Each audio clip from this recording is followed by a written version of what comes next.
है आप सभी के ज्ञानवर्धन के लिए यह बुधवार की क्लास आयोजित होती है, जो आदरणीय Shri J P Agarwal sir लेते हैं। इस 23वीं बुधवार की क्लास में आप सभी का स्वागत है। आगे क्लास प्रारंभ हो इसके पूर्व हम चलते हैं प्रयागराज हेडक्वार्टर, जहां से ओमकार और प्रार्थना आयोजित होगी।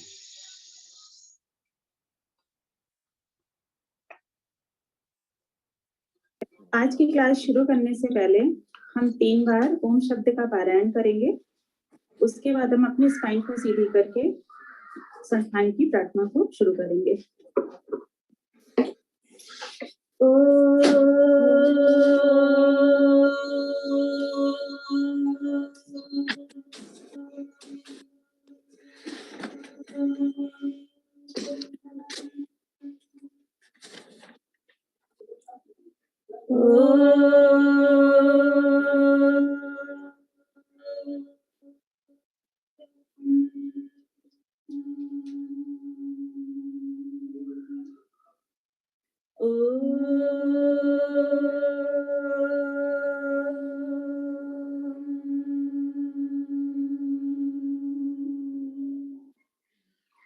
वह शक्ति हमें दो दयाली दे, कर्तव्य मार्ग पर डट जावे।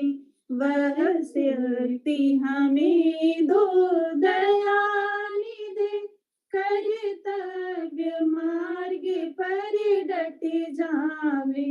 पर सेवा पर उपकार में हम निज जीवन सफल बना जावे। वह शक्ति हमें दो दयाली दे, कर्तव्य मार्ग पर डट जावे। हम दीन दुखी निबलो बिकलो के सेवक बन संताप हरे। जो है बिछुड़े भूले भटके, उनको तारी खुद तरी जावे। वह शक्ति हमें दो दयाली दे, कर्तव्य मार्ग पर डट जावे। छल द्वेष दंभ पाखंड झूठ अन्याय से निस दिन दूर रहे। जीवन हो शुद्ध सरल अपना, सुचि प्रेम सुधार से बरसावे। वह शक्ति हमें दो दयाली दे, कर्तव्य मार्ग पर डट जावे। निज आने मान मर्यादा का प्रभु जाने रहे, अभिमान रहे।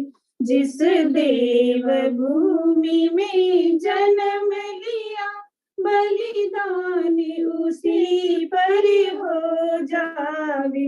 वह शक्ति हमें दो दयाली दे, कर्तव्य मार्ग पर डट जावे। पर सेवा पर उपकार में हम निज जीवन सफल बना जावे। वह शक्ति हमें दो दयाली दे। बहुत बहुत धन्यवाद रीता पांडे जी और अंशु अग्रवाल जी ओमकार और प्रार्थना के लिए। कॉन्फ्रेंस प्रत्येक वर्ष आयोजित होती है प्रयागराज संस्थान के द्वारा, और इस वर्ष भी यह कॉन्फ्रेंस नवंबर में 18 से 22 5 दिन की कॉन्फ्रेंस आयोजित होगी। 18, 19, 20, 21 और 22 5 डेज। और इसका नोटिफिकेशन जारी हो चुका है, फिर से फाइनलाइज होकर के आपको आज और कल में नोटिफिकेशन मिल जाएगा। इसका रजिस्ट्रेशन प्रारंभ हो गया है, और इसमें कॉन्फ्रेंस में जो भी साल भर का रिसर्च वर्क होता है वो संस्थान के द्वारा आप तक पहुंचाया जाता है।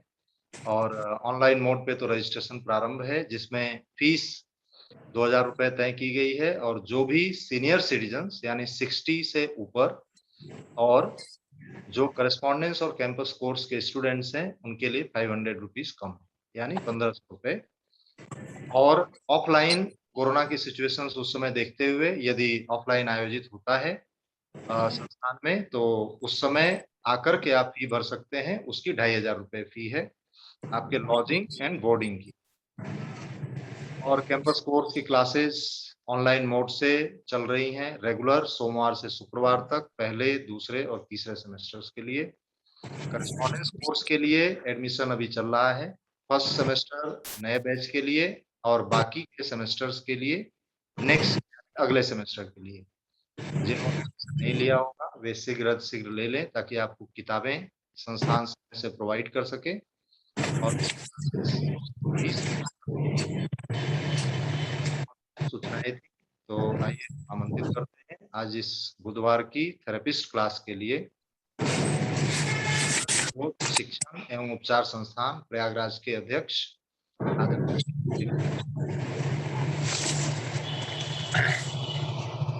धन्यवाद प्रोफेसर अनिल सिंह जी, जो कि इस कार्यशाला के संचालक और कोऑर्डिनेटर हैं। धन्यवाद अंशु जी और रीता जी। संस्थान की प्रार्थना,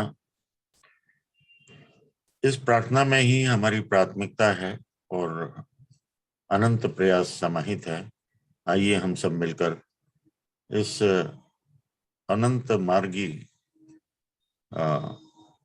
सेवा के उपक्रम में, इस राष्ट्रीय चैनल में प्रवेश करें।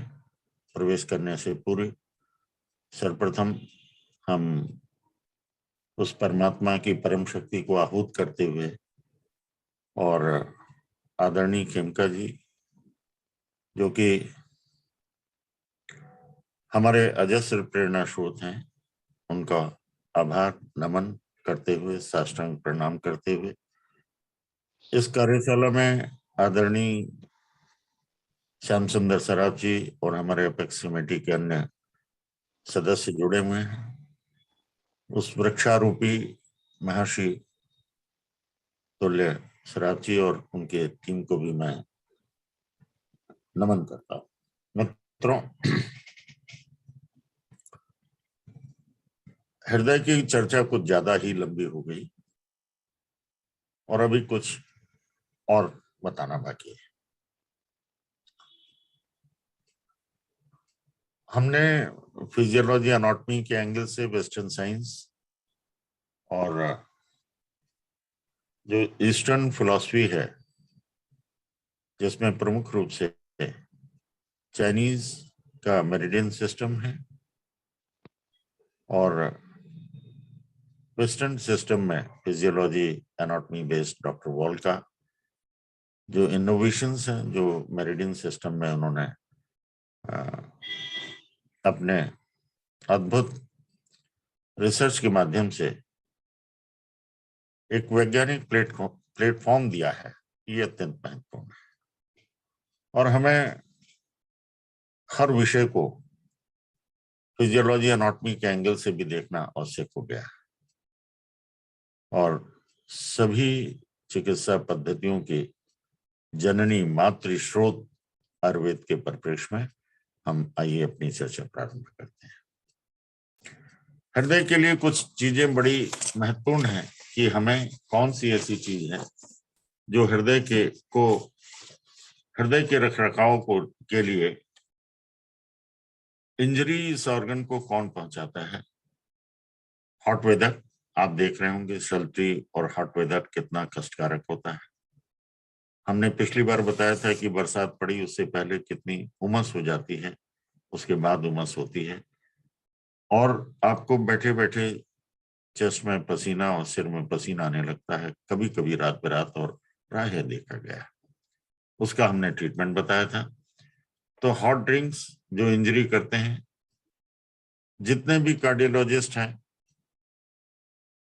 आपने बचपन में और जवानी में कुछ भी किया हो, हृदय के रोग आने के पश्चात जो डॉक्टर्स हिदायत देते हैं, हॉट ड्रिंक्स की मनाही, हॉट वेदर को हैंडल प्रॉपर करना, स्पाइसी फूड अवॉइड करना चाहिए, और एक्सेस सॉल्ट जिससे कि आर्टरीज में स्क्लेरोसिस ना हो जाए, कड़ापन होने से रक्त का प्रवाह जो है मंथर हो जाता है, जिससे हार्ट के एंजाइना पेन और हार्ट अटैक होने के चांसेस हो जाते हैं। हीट, गर्मी, एक्स और जो नेगेटिव और बुरे विचार आते हैं, ये भी उसके संकेत हैं और हृदय को कष्ट पहुंचाते हैं। मिल्क प्रोडक्ट और any type of the extreme emotions, ये सारी चीजें हृदय को के लिए नुकसानदेह है। अब आइए, आप जानते हैं कि 5 एलिमेंट थ्योरी में और चाइनीज सिस्टम में हार्ट की स्टडी के लिए टंग की स्टडी बहुत जरूरी है। केवल टंग की डायग्नोसिस ही नहीं, बल्कि टंग के आप डिफरेंट पार्ट को, खासतौर से टिप की रेडनेस को देखकर, उसके खुरदरेपन को देख के, कटी फटी देख के, मोटी जीभ को देखकर, बहुत सी ऐसी चीजें हैं जो आपको ट्रीटमेंट जरूरी है और अंदर से वो हृदय के एक्सेस करती है। इसकी चर्चा हम लोग बहुत विस्तार से कर चुके कि हर चीज की एक तुल्यता है, यानी हर चीज एक दूसरे से करस्पॉन्ड करती है। दूसरी बात क्या है? कनेक्टिविटी है, हर एक दूसरे से कनेक्टेड है, और इस कनेक्टिविटी में सबसे बहुत बड़ा रोल है टंग का, जो कि हार्ट के नहीं बल्कि पूरे सर्कुलेशन सिस्टम को के बारे में बहुत से इंडिकेशंस देते हैं। अगर हमने उसकी ध्यान दिया तो आपको बहुत बड़ा उपचार और आगे आने वाली परेशानियों से बच सकते हैं। ये देखिए, कोई चीज अचानक नहीं होती, ये बार बार हमने कहा है, और अब हम आपको कुछ ट्रीटमेंट प्रोटोकॉल नोट करा रहे हैं, कृपया नोट कर लें। अगर टंग की टिप पे एक छोटी सी आपको हल्की सी छोटी सी नोड है, जो कि दांतों के बीच में ऐसा लगता है कि जैसे कोई चीज धीरे धीरे उभर रही है, इसके लिए टंग का ट्रीटमेंट कितना महत्वपूर्ण है, और इस ट्रीटमेंट को हम चाइनीज विजडम, फिजियोलॉजी और एनाटॉमी और आयुर्वेद के एंगल से आपको बताना चाहेंगे। बोथ इंडेक्स फिंगर के कफ जॉइंट में 0 सेडेट, यानी ये पहला ऐसा पॉइंट है जो कि हृदय के रोगों से बचाता है। आपको सिम्टम क्या है? ना ईसीजी कराई, ना इको डॉपलर कराया, ना कुछ, मालूम चला कि टंग के टिप पे जो बाहर का हिस्सा है, अगर आपने टंग के टिप पे देखा कि छोटा सा इरप्शन नहीं, जो फफूला नहीं, एक हल्की सी नोडुलर फॉर्मेशन जो हो जाए और धीरे धीरे आपको चुभने लगे, लेकिन वो अंत में हृदय को कष्ट पहुंचाती है, तो वहां पर 0 सेडेट और केवल एक पॉइंट, सिंगल पॉइंट। अब आपको जीभ में, टिप में और पूरी जीभ अगर आपकी जो है खुरदरी नजर आ रही है, तो केवल बोथ आईएफ के कफ जॉइंट में 2 सेडेट, सिंगल पॉइंट ट्रीटमेंट है। Tongue diagnosis, that is the connectivity to the, वैसे तो पूरा का पूरी मैपिंग जो है पूरे सर्कुलेशन सिस्टम से संबंधित एक एक ऑर्गन को कहाँ सप्लाई करता है, और डोमिनेंटली हृदय के बारे में बहुत व्यापक सूचना देता है। आपको मालूम होगा कि खेमका जी की पूरी एक ट्रेटाइज 18 ही टंग डायग्नोसिस पे है, लेकिन ये समग्रता के सिद्धांत को जोड़कर मैं आपको बता रहा हूं। जब जीभ में खुरदरापन हो और खास तौर से आपको ऐसी टिप दिखे, पूरी जीभ आपको ऐसा लग रहा है कि जैसे खुरदरी होती जा रही है, तो there is something wrong with the heart. आप भले ही ना जाने, लेकिन धीरे धीरे, क्योंकि वेलनेस आपकी अफेक्टेड होती है। हार्ट का कैसे पहचानेंगे कि आवर वेलनेस इज अफेक्टेड? तो बोथ IF कप जॉइंट में 2 सीडेट। अब आइए,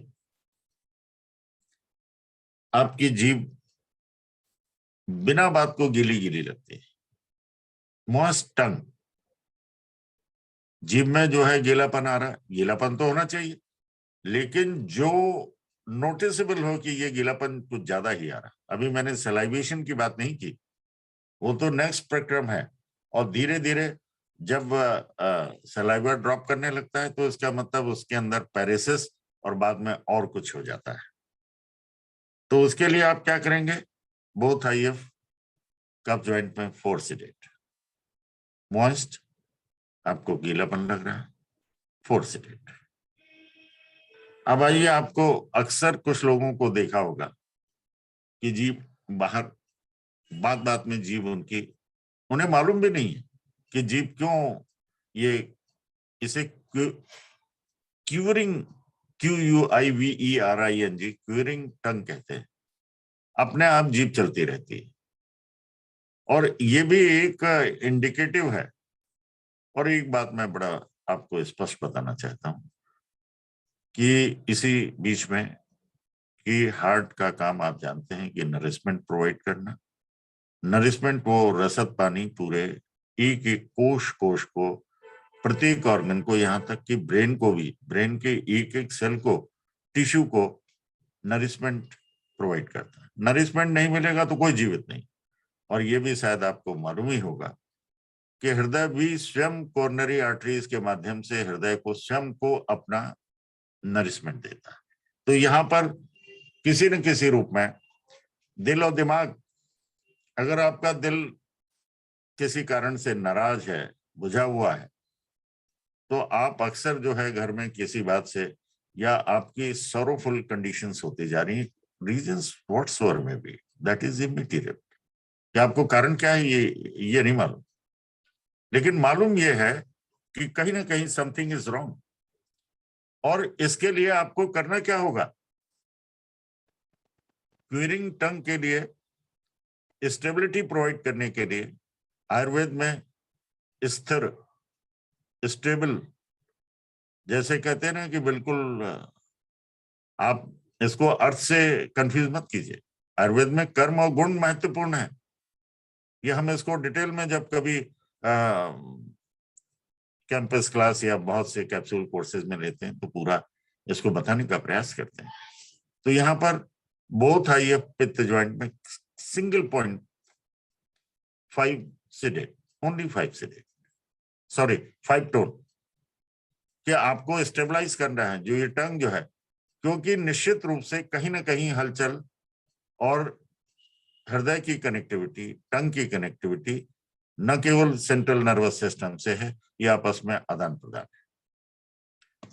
आप एक बात बड़ी गंभीरता से मैं ये बात कहना चाह रहा हूं, आपको लगता होगा कि अग्रवाल जी पढ़ा रहे हैं, और मुझे लगता है कि आप मुझे पढ़ा रहे हैं, क्योंकि संस्थान का काम है इस सेवा के आंदोलन और इस क्रम को घर घर तक फैलाना, अलग जगाना है। तो ये काम मेरे अकेले बस की बात नहीं है। पुस्तक लेखन से लेकर रिसर्च आप कल्पना नहीं कर सकते कि क्या हो रहा। अभी हम बहुत सी बातें आपके सामने रखेंगे, क्योंकि इतनी विस्तार से चर्चा हृदय के बारे में कई बार की गई है। तो अब ट्रीटमेंट का पार्ट जो है समग्रता से कि धीरे धीरे स्नेही आप बढ़ें तो कैसे कहां तक चलेंगे। फिर आपको एक अचानक एक दिन ऐसा महसूस होता है कि टंग जो है हमारे मुताबिक ना तो आगे बढ़ रही है, कुछ भारीपन लग रहा है। ये भारीपन पैरेसिस की तरफ संकेत करता है। और यहां पर अगर आपने इग्नोर किया तो ऑल इज नॉट वेल, कि ब्लड का सर्कुलेशन कहाँ हेमरेजिक कंडीशन होके आपको पैरेसिस से पैरालिटिक बना दे, यू कांट लीव इट। और पैरालिसिस में कौन जिम्मेदार है? जितना नर्व जिम्मेदार है उसे ब्रेन जिम्मेदार है। तो सर्कुलेशन जहां भी आर्टरीज और ब्लड वेसल्स कमजोर हुई, न्यूरिज्म हुआ, वहीं ब्रेक कर जाती हैं, हेमरेज हो जाता है, और उसके बाद जो है तकलीफें बढ़ जाती है। इसलिए ये सिंगल पॉइंट नहीं है, बल्कि लास्ट में आपको सारी चीज जो है, हर पूरे ऑर्गन की केमिस्ट्री,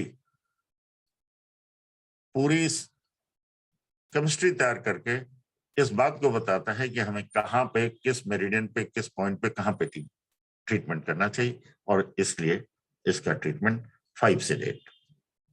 अगर मोटी जीभ हो रही है, भारीपन लग रहा है, क्योंकि फेशियल पैरालिसिस में देखा होगा कि एक तरफ का हिस्सा मसल्स जो है कुछ कड़ी कड़ी सी लगता है कि ऑल इज नॉट वेल, जो मूवमेंट होना चाहिए वो नहीं हो रहा।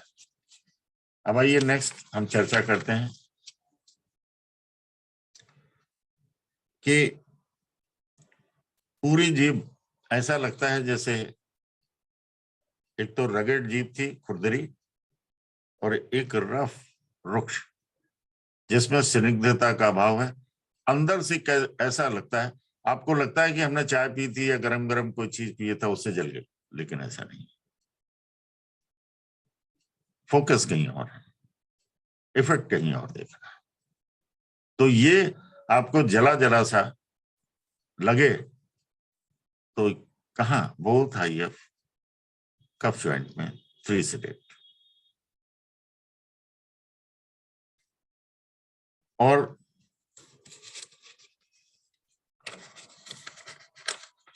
आपको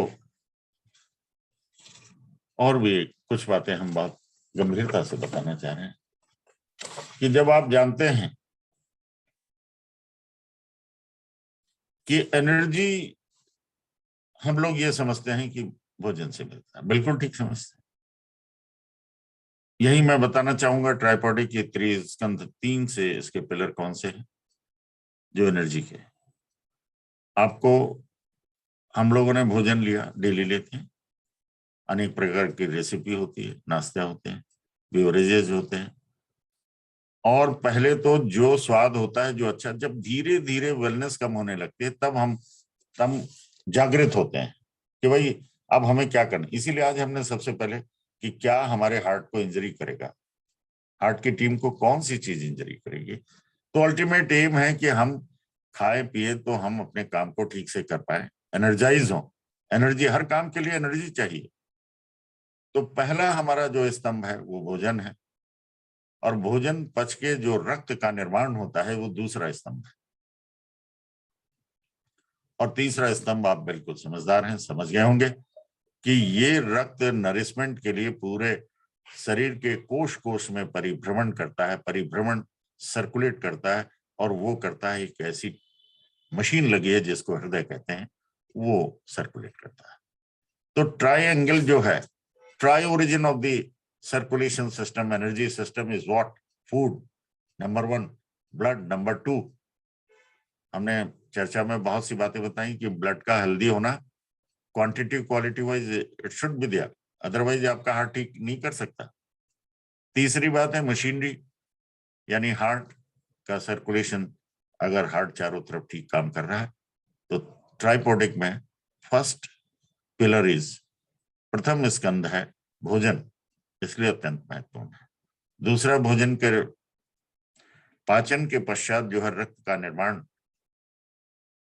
और ये रक्त से जो है ऊर्जा का संवाहक होने के कारण हृदय अपनी ब्लड वेसल्स के माध्यम से पहले चारों तरफ सर्कुलेट करता है, एनर्जी देता है, फिर वो गंदगी जो होती है, टॉक्सिक ब्लड को, चाहे वो कार्बन डाइऑक्साइड के रूप में गैसियस टॉक्सिन हो, या जो है सेडिमेंट्स हो, या अन्य उसके अंदर कुछ मिले हुए टॉक्सिन्स हो, जिसको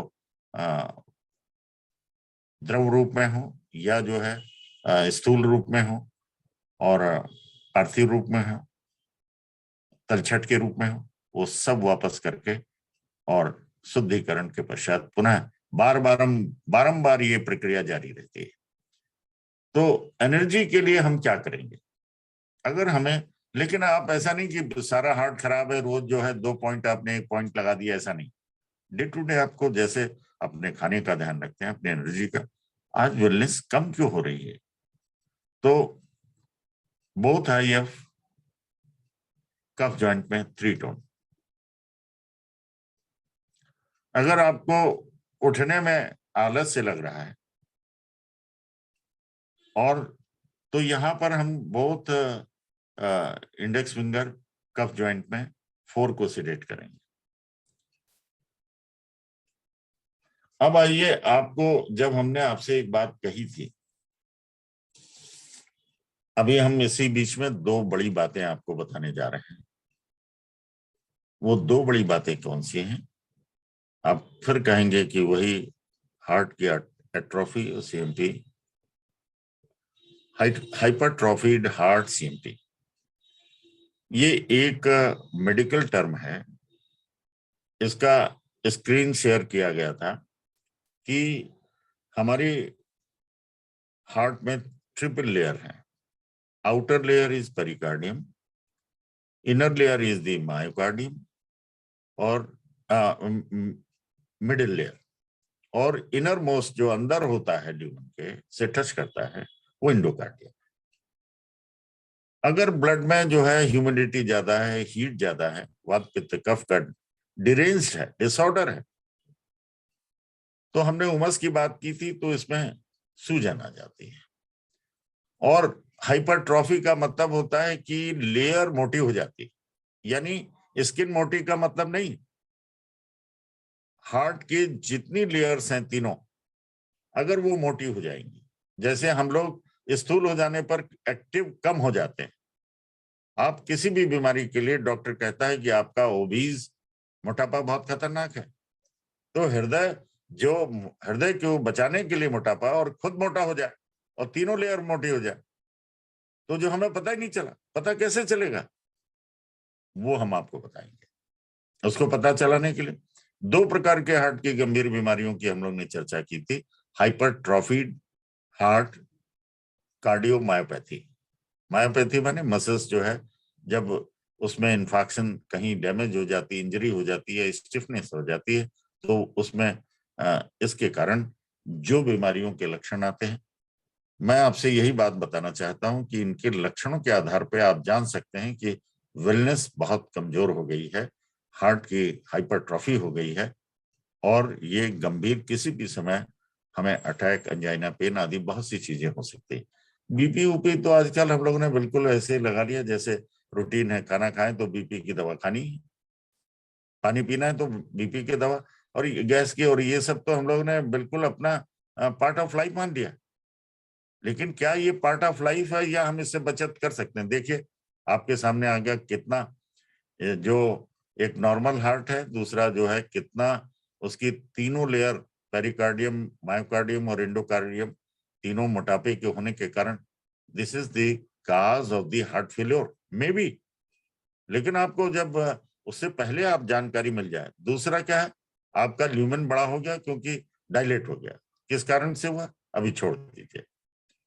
और फिर इसमें 3 बातें हम लोग ने की थी, स्ट्रोक वॉल्यूम, कार्डिक आउटपुट, कि हमारे जैसे हम रोज अपनी काम की समीक्षा करते हैं कि हमारे काम का कितना आउटपुट हुआ। बच्चे अपने पढ़ाई का कहते हैं कि आज हम ज्यादा नहीं पढ़ पाए, खेलने में लग गए थे, 1 घंटे पढ़े, तो output was not that way, not good. तो मित्रों, तो हार्ट भी अपना आउटपुट बताता है। कार्डिक आउटपुट में 2 चीज चाहिए, स्ट्रोक वॉल्यूम और तीसरा उसकी एफिशिएंसी। अरे भाई, जो जिसने हृदय के रोग को पढ़ाई नहीं, क्षमता ही नहीं है, तो वो हृदय को क्या जानेगा? क्या कार्डिक आउटपुट और इजेक्शन फ्रैक्शन और स्ट्रोक वॉल्यूम की बात चर्चा कैसे करेंगे? ब्लड वेसल्स की और चैम्बर्स की, वॉल्व की कैसे चर्चा करेंगे? इसलिए हम लोग ये पढ़ रहे हैं। और जरूरी नहीं कि हम इसके ट्रेंड होके कार्डियोलॉजिस्ट कहलाएं, बड़ी उससे नफा। अरे भाई, हम लोग तो सब मिलके अपने अपने परिवार को और स्वयं का, क्योंकि किस प्रकार की दुश्वारी है, किसी तरह मैनेज करने के लिए हम प्रयास करते हैं।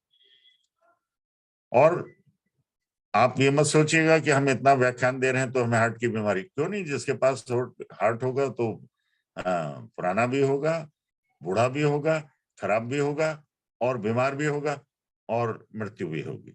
ये सब बातें महत्वपूर्ण नहीं है, महत्वपूर्ण यह है कि हम इसको कैसे रोकता है और पहचाने कैसे। दूसरा है डायलेटेड हार्ट कार्डियोमायोपैथी। एक मोटा हो गया, दूसरे में क्या हुआ कि इतना फोर्स, इतना ज्यादा कारण इतनी तेज दिल धड़क रहा है, डायल्यूट हो जाता है बार बार और उसे एक्स्ट्रा वर्क करना पड़ता है, दैट में also cause the heart failure. अब आइए कैसे पहचानेंगे, ये एक महत्वपूर्ण विषय है, इसको हम आपको बताना चाहेंगे। पहले हार्ट की हाइपरट्रॉफी की पहचान कैसे करेंगे? ये 10-15 साल के पहले आप इस बात को स्नेही जैसे जैसे एक तो चलने पे आपको सांस फूले, और भी कारण हो सकता है, लेकिन प्रथम और प्राथमिक ये हार्ट की हाइपरट्रॉफी शुरू हो गई है, ये बात बताता है। लेकिन किसी कारण से इन्फेक्शन हो गया और 5 दिन बाद ठीक हो गया तो आप कहेंगे नहीं, हर महीने आपके ये बढ़ता चला जा रहा है, तो हार्ट की हाइपरट्रॉफी का शुरुआत हो गई है। तो पहली पहचान है कि चलने पे सांस फूलना। और दूसरा जो है, लेकिन एरिथमिया नहीं है। एरिथमिया किसे कहते हैं? धड़कन जब इरेगुलर हो। रेगुलरिटी हार्ट को बड़ा पसंद है, पंक्चुअलिटी बड़ी पसंद है। अगर ये कहते हैं कि भाई हार्ट रेट जो है 65 to 75 या ज्यादा से ज्यादा बहुत इरेगुलर हो तो बिलो 100 हो, दैट शुड बी देयर। तो मित्रों, अगर पहली बात है कि ब्रेथलेसनेस चलने पर ना हो, दूसरा इरेगुलरिटी ज्यादा ना हो, और तीसरा एडिमा सूजन। अब आप देखिए, जब डायलेटेड हार्ट होगा तो उसमें क्या चीज, दोनों में अंतर देखिए कि लेटने और बैठने पर भी सांस फूले, वहां चलने पे था तो हाइपरट्रॉफिड है, और यहाँ DSCMP डायलेटेड हार्ट कार्डियोमायोपैथी, इसमें बैठे बैठे भी और लेटे लेटे भी, और आपको वेलनेस आपकी अफेक्टेड है। तो बट नेचुरल है कि ऐसे मामले में चलने वाले में तो आप अवॉइड कर देते, छोड़ देते हैं, लेकिन इसमें आप डॉक्टर को दिखाते हैं, दवाइयां होती हैं एंड, लेकिन आप ट्रीटमेंट हम आपको बताएंगे और हमने कुछ बताया भी है। दूसरा, एरिथमिया, इसमें उसमें एरिथमिया नहीं होता HSCMP में, लेकिन इसमें एरिथमिया होता है, धड़कन इर्रेगुलर होती है। वहां धड़कन रेगुलर नहीं है, लेकिन बस एक प्रमुख है कि चलने पे सांस फूलता है, और DSCMP में एरिथमिया है, इर्रेगुलर पल्स है, धड़कन इर्रेगुलर है। और तीसरा महत्वपूर्ण है, आपके घुटने से नीचे एंकल और पैर के मसल्स में इडिमा होता है। अगर आपने अंगूठे से कहीं दबाया तो उसमें थोड़ी देर के लिए पिटेड एडिमा की एक निशान बन जाता है। ये बताता है कि आप you are heading towards DHCMP। आपको घबराने की जरूरत नहीं, जो चीज मालूम हो गई तो अब आप हमसे पूछ लीजिए कि ट्रीटमेंट क्या करेंगे। आपको हम फिर से याद दिलाना चाहते हैं, तीनों लेयर मोटी हो गई हैं, तो क्या करेंगे? बोथ हम बता भी चुके हैं, बोथ स्मॉल फिंगर को पहली स्टेज में 0-1-2 स्पाइरल में 4-5 सेडेट 3-6 टोन, सेकेंड स्टेज में 4-5 सेडेट 3-6-8 टोन। अब आइए DHCMP का ट्रीटमेंट क्या करेंगे। इसके ट्रीटमेंट में जो सबसे महत्वपूर्ण चीज है वो है लेफ्ट स्मॉल फिंगर के 7th हॉरिजॉन्टल में 4-5 सेडेट 3-6 टोन 0 टोन 9 सेडेट। और हम इसको, क्योंकि अभी तक हम लोगों ने कोई जांच नहीं कराई, ना ECG कराया है, ना इको डॉपलर कराया है, लेकिन हम लोगों को इन लक्षणों के आधार पे, और ये बात पहले ही मालूम और शुरू दिन से मालूम होती जाएगी, तो बेटरमेंट और अच्छा रहेगा। मित्रों, अब आप आइए वाल्व का ट्रीटमेंट। हृदय की वेलनेस में 3 बातें हैं। एक तो ट्रिपल लेयर्ड ओबीज हो गई। अनिल जी, चारों वाल्व का जो है जी जरा आप स्क्रीन शेयर कर दीजिए, फिर हम ट्रीटमेंट इनको नोट कराते जाते हैं। 4 वाल्व हैं आप जानते हैं, काफी हम लोग ने डिटेल में पढ़ा है कि एक चैम्बर से दूसरे चैम्बर में, दूसरे से तीसरे,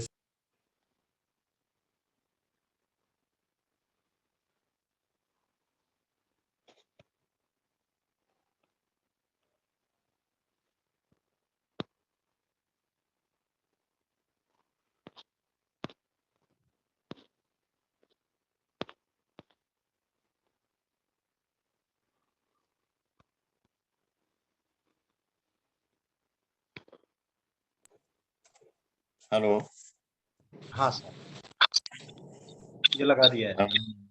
हाँ, हेलो, जी स्क्रीन शेयर। जी, स्क्रीन शेयर किया है सर। अच्छा, हाँ जी, से करूँ।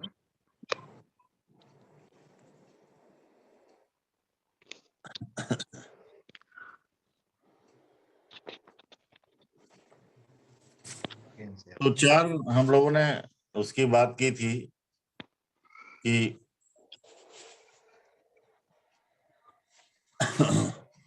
सबसे पहले राइट चैम्बर से राइट वेंट्रिकल पे एक वॉल्व का पार्ट लगा है, कस्प वाले हैं, 3 कस्प वाला, उसे ट्राइकस्पिड वॉल्व कहते हैं। ऊपर से नीचे लेफ्ट वेंट्रिकल में आया। अगर ये वॉल्व ढीला रह गया, मैंने पिछली बार भी बताया, तो रीगर्जिटेशन, बैकफ्लो और चाइनीज जैसे कंट्रावेक्शन कहते हैं। क्योंकि जिस समय चाइनीज विजडम और लिटरेचर आया था तो फिजियोलॉजी एनाटॉमी का दूर दूर तक नाम नहीं था, लेकिन कंट्रावेक्शन कह के रीगर्जिटेशन कवर कर लिया गया था, रिफ्लक्स कवर कर लिया गया था। हर जगह इस सेंटेंस को याद रखना होगा। और रिफ्लक्स कहाँ कहाँ होता है? चारों तरफ। यहां पर रिफ्लक्स रिफ्लक्स जो है, बैकफ्लो, वो ब्लड का है। अगर बैकफ्लो होगा, इसका काम है रिदमिकल सर्कुलेशन।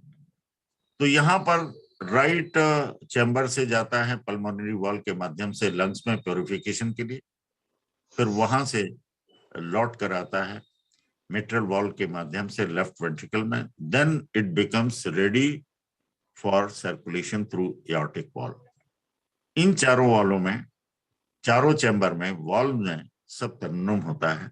यदि ना हो तो ये भी इरेगुलर, इरिथमिया और ऐसी चीजों को जन्म देता है जो कि हमारा नॉर्मल बीपी के जो लोअर और डायस्टोलिक और सिस्टोलिक है वो डिस्टर्ब हो जाती हैं, और उससे न केवल डिस्टर्ब होती हैं बल्कि अनेक प्रकार की बीमारियों का संकेत मिलता है। तो ऐसी दशा में जब आपकी लोअर और अपर लिमिट अनकंट्रोल्ड हो, और बैकफ्लो आपको कैसे मालूम चलेगा? ये प्रायः आपको रिपोर्ट से मालूम चलता है, और गंभीर बीमारियों का, और ये आपका उपचार पर्याप्त रूप से अच्छा उपचार है। देखिए, पहला जो है ट्राइकस्पिड का treatment, left small finger, note कर लीजिए, left small finger, second horizontal पे 4-5 सीडेड 3-6 टोन। फिर से मैं बोल रहा हूं, left small finger, second horizontal, 4-5 seeded 3-6 tone.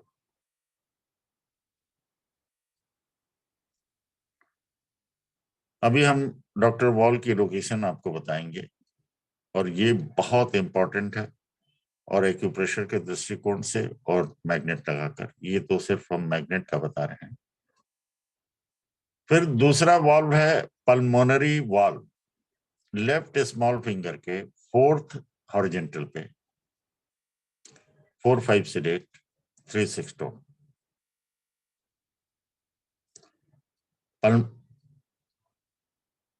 Pulmonary valve की रिगर्जिटेशन हो या स्टेनोसिस हो, स्टेनोसिस का मतलब हमने पिछली बार बताया था कि उसके रूट में जब वो मस्कुलेचर उसका जो है कहीं रूट पे कैल्सिफिकेशन बड़ा हो जाता है, तो जिस रिदम के साथ उसे ऊपर नीचे होना चाहिए, खुलना चाहिए, बंद होना चाहिए, नहीं हो पाता। आप देख रहे हैं कि इसमें किस तरीके से रीगर्जिटेशन खुलना और बंद होना ये दिखाया है।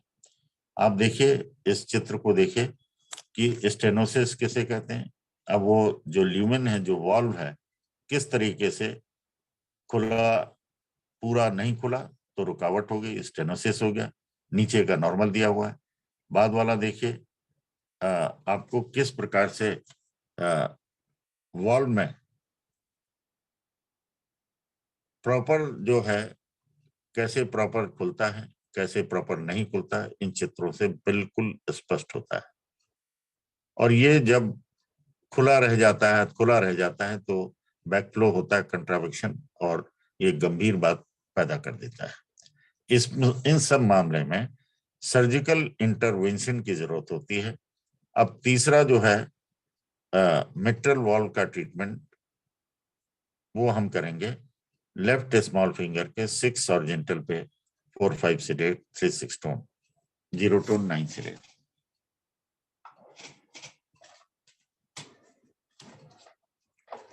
लेफ्ट, फिर से हम रिपीट कर रहे हैं, लेफ्ट स्मॉल फिंगर के 6 ऑर्जेंटल पे 4, 5 सेडेट, 3, 6 टोन। लास्ट में एओर्टिक वॉल्व का ट्रीटमेंट, और एओर्टिक वॉल्व का ट्रीटमेंट भी एक, यद्यपि तो सारे महत्वपूर्ण हैं और बहुत ज्यादा महत्वपूर्ण है, लेकिन एओर्टिक वॉल्व का अगर बैकफ्लो हुआ तो डायस्टोलिक बहुत नीचे चला जाता है, और सिस्टोलिक चाहे कितना ही ऊंचा रहे, ये गंभीर आपको बहुत आसानी से पता लग सकता है कि बीपी नपा है, बीपी बिलो 60 जा रहा है, और वैसे आपको 150, 160। तो इतना वेरिएशन जो है, ऑल इज नॉट वेल कह के आपको ईसीजी और फर्दर स्टडी करानी चाहिए, लेकिन आप ट्रीटमेंट करना चाहेंगे तो that will be welcome feature. तो लेफ्ट स्मॉल फिंगर के 8th ऑर्जेंटल पे 4, 5 सेडेट, लेफ्ट स्मॉल फिंगर के 8th ऑर्जेंटल पे 4, 5 सेडेट, 3, 6 टोन। अब आइए हम आपको एक और गंभीर रोगों की से बचाने का और बचने का प्रयास करने की बात करें। हमारा ब्लड, हमने आपको 3 बातें बताई थी कि कैसे ब्लड जो है जिम्मेदार होता है हार्ट की केमिस्ट्री, ब्लड की केमिस्ट्री, उसकी क्वांटिटी, उसकी क्वालिटी।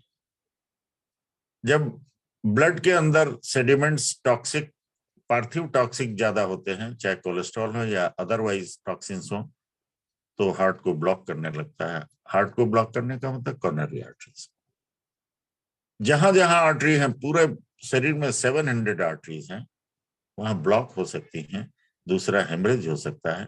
तो जब ब्लॉकेज ऑफ द हार्ट होता है तो हार्ट की 10 आर्टरी हैं। देखिए अद्भुत 10 द्रव्य का सिद्धांत है टेनोरिजिन का, कि कोरोनरी आर्टरी भी 10 हैं, और वो 3 ट्रिपल वेसल डिजीज कहलाती हैं कि वो आर्टरी जब ब्लॉक होती हैं, ब्लॉक होने का कारण पार्थिव एलिमेंट रक्त में जब बढ़ जाता है, नॉर्मल ना होके उसकी डेंसिटी सांद्र हो जाता है, तो निश्चित रूप से हृदय के रोग इंडिकेट करने लगते हैं। और वही सारे लक्षण की रिदमिया है, सांस फूलना है, चलने में, उसमें वेलनेस आपके प्रभावित होने, नेचर आपका सॉरोफुल स्टेट नजर आ, जॉय की कंडीशन, जो प्रसन्नता है धीरे धीरे कम होने लगती है, और क्या बढ़ने लगता है? सॉरोफुलनेस। आपका जो है एक हताशा बढ़ने लगती है, निराशा बढ़ने लगती है, और एक आपकी टेंडेंसी जो है वो प्रसन्नता से अवसाद की तरफ चला जाता है। अन्य भी कारण है, न्यूरो भी है और भी है, लेकिन प्रमुख रूप से इविल थॉट्स, नेगेटिव बात आने लगती हैं। इसमें लीवर और गॉलब्लैडर भी, क्योंकि सारा 5 ही है, लेकिन प्रमुख यहाँ पे है जिसका कितना शेयर है, ये बात बताने की आवश्यकता है। तो अवसादित होने लगता है, क्योंकि अच्छा दूसरी बात क्या है, जब ब्लड के अंदर पित्त बढ़ जाता है तो रक्त गर्म होगा, जहां जहां हार्ट का वो पित्तज रक्त जाएगा यानी heat in blood, hot blood होगा तो क्या होगा, अंदर की जो है जितनी वेसल्स हैं उनमें गर्मी पैदा होगी, बाहर पसीना आएगा और इंजरी होते होते वो गैसियस जो आपके भोजन में गैस बनी थी ब्लड में जब चला जाएगा तो गंभीरता की तरफ होगा। और सबसे पहले संकेत होगा कि तीनों लेयर जो है उनमें सूजन आएगी। सबसे पहले जो है इंडोकार्डियम जो अंदरूनी लेयर है उसमें सूजन आएगी, तब तक कोई खास बात नहीं। जब वो इतनी उसके अंदर ब्लड में हीट इतनी बढ़ी होगी कि वो अंदर के अस्तर को से गर्म करने के साथ साथ हीट इज रेडिएटिंग, कन्वेक्टिंग नहीं बल्कि उसका कंडक्शन मायोकार्डियम तक बीच वाली लेयर पहुंच गया, तो वहां पर अंदर वाले में इंडोकार्डाइटिस, सूजन, इन्फ्लेमेटरी कंडीशन ऑफ इंडोकार्डियम। और जब वहां पर मायोकार्डियम पे गया तो मायोकार्डाइटिस होगा।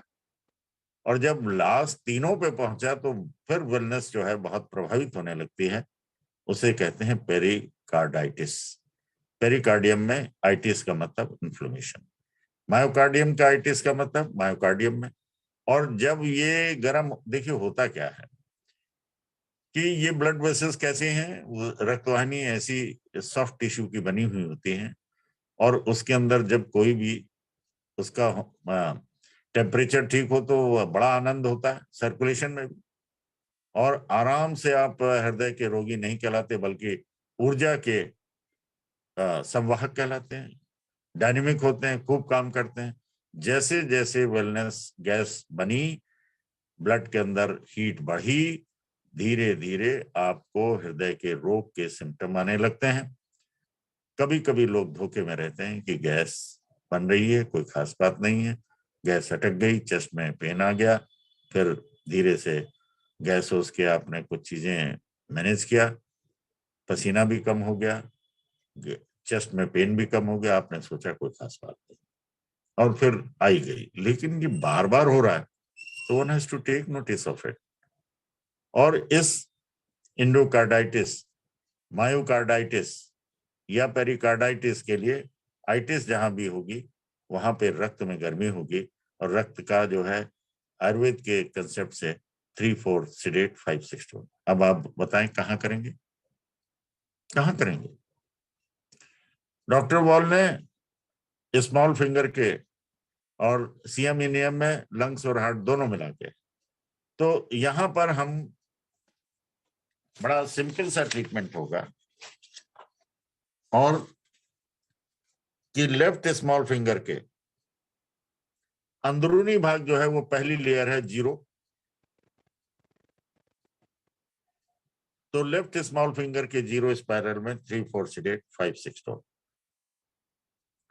और जब वो लेयर मायोकार्डाइटिस तक पहुंच गया है, मायोकार्डियम में उसकी हीट पहुंच गई है, तो ये और बीमारी को आगे बढ़ा रहा है। तो यहां ट्रीटमेंट करेंगे left small finger first spiral 3-4 सिडेट 5-6 tone, 3-4 सिडेट 5-6 tone. अब आप समझ गए होंगे कि मायोकार्डियम का इलाज कैसे करेंगे। बड़ी सीधी सी बात है, 0 1 2 3 करते चलें, बात समस्या हल हो जाएगी। और प्राइमरी हमारी जो ट्राइपोडिक कंसेप्ट है, जो प्राइमरी सबसे ट्राइपोडिक वो है 0 1 2। 3 स्तंभ जो है हमारे किसी भी ऑर्गन के 0 1 2। और हमने आपको संकेत में बताया भी था कि हमारी हर उंगली में 3 जो है ज्वाइंट है, तो हमें ऊपर नीचे से डिफाइन करना पड़ेगा। 0 ऊपर है, फिर बीच में फिर 1 और फिर नीचे 2। अगर नीचे से प्रारंभ करेंगे तो 0 कफ ज्वाइंट होगा, पित्त होगा, वही 1। लेकिन यहाँ पे स्पाइरल करेंगे तो second spiral, left small finger second spiral 3-4 सिडेट 5-6 tone. अब आप कहेंगे इतना सरल ढंग से सारी चीजें आ गई, ट्रिपल वेसल स्टेनोसिस का मतलब हार्ट की जो कॉर्नरी आर्टरी है सब 60% ब्लॉक, हम उस पे आते हैं अभी। पहले तो हमने आपको कार्डाइटिस और मायोकार्डाइटिस और पेरिकार्डाइटिस बताया। अब आपने एक शब्द सुना होगा प्लूरल इफ्यूजन, और दूसरा शब्द सुना होगा पेरिकार्डियल इफ्यूजन। ये भी एक गंभीर बात है कि प्रत्येक 2 लेयर के बीच में एक फ्लूइड भरा होता है जिससे फ्लेक्सिबिलिटी हो। हृदय को फैलने और सिकुड़ने में कॉन्ट्रैक्शन और एक्सपेंशन का जब ये प्रक्रिया जारी रहती है तो रिदम पूरा ठीक रहे, इसके लिए 2 लेयर के बीच में मस्कुलर वॉल के बीच में एक फ्लूइड भरा होता है, और वो जब कहीं से भी किसी भी कारण से, वैसे तो बहुत मुश्किल होता है, जब उसमें इन्फेक्शन कहीं पहुंच जाता है तो इफ्यूजन कहलाता है। और ये महत्वपूर्ण बात है, और ये गंभीर हो जाता है और हृदय के रोग को परपिचुएट करता है, और बड़ी बड़ी मुश्किल इसमें बीपी की दवाइयां और चीजें, बल्कि इसमें सर्जिकल इंटरवेंशन भी दिक्कत तलब होता है। तो तमाम तरीके की मेडिसिन के और बहुत सी उसके बारे में तो डॉक्टर बताएंगे। और लेकिन इस पेरिकार्डियल इफ्यूजन के लिए हम ट्रीटमेंट क्या देंगे, लेफ्ट नोट कर लीजिए। ये आपको किसी किताब में इस प्रकार के इसमें से अधिकांश कहीं नहीं मिलेंगे, लेकिन ये रिसर्च बेस्ड है। और जैसा कि अनिल सिंह जी ने बताया कि आपके कॉन्फ्रेंस में कुछ ऐसी चीजें होंगी जो आपको इंस्टेंट लाभप्रद होंगी, महत्वपूर्ण होंगी, और अभी तक पुस्तकों में उन्हें स्थान नहीं मिला। यद्यपि संस्थान की 160 किताबें आ चुकी हैं, लेकिन निरंतर जो है जितनी बीमारियां बढ़ रही उससे ज्यादा रिसर्च एटलीस्ट एक्यूथेरेपी में हो रहा है। और ये आपका आशीष और आपके इस आंदोलन में आपका बहुत बड़ा योगदान है।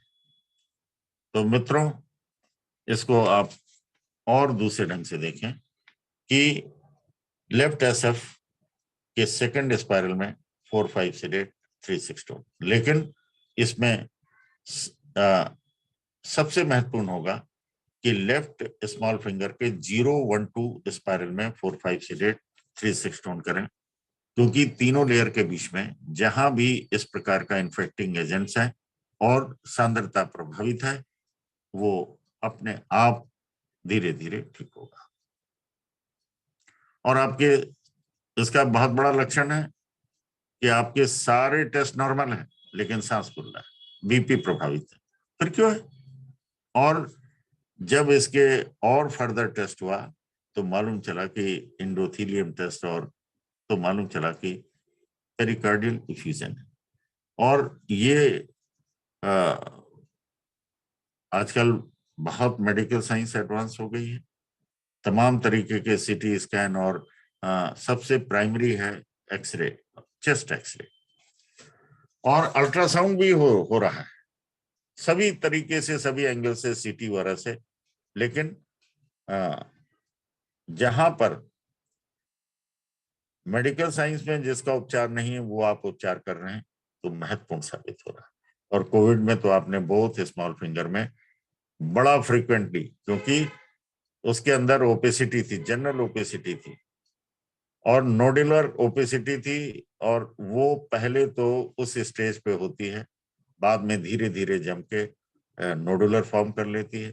अगर इनिशियल स्टेज पे उसको, जैसे पूरा फैला हुआ पस फैली हो या कोई ऐसा किसी ने गंदगी फैला दी हो कोविड ने, उस प्रकार के HRCT में आता था, और उसको हम लोग ने बहुत स्मॉल फिंगर, आपको मालूम होगा 0-1-2 खूब सर्कुलेट हुआ, पूरे देश में हुआ, और उसने कोविड के छक्के छुड़ाने का प्रयास किया।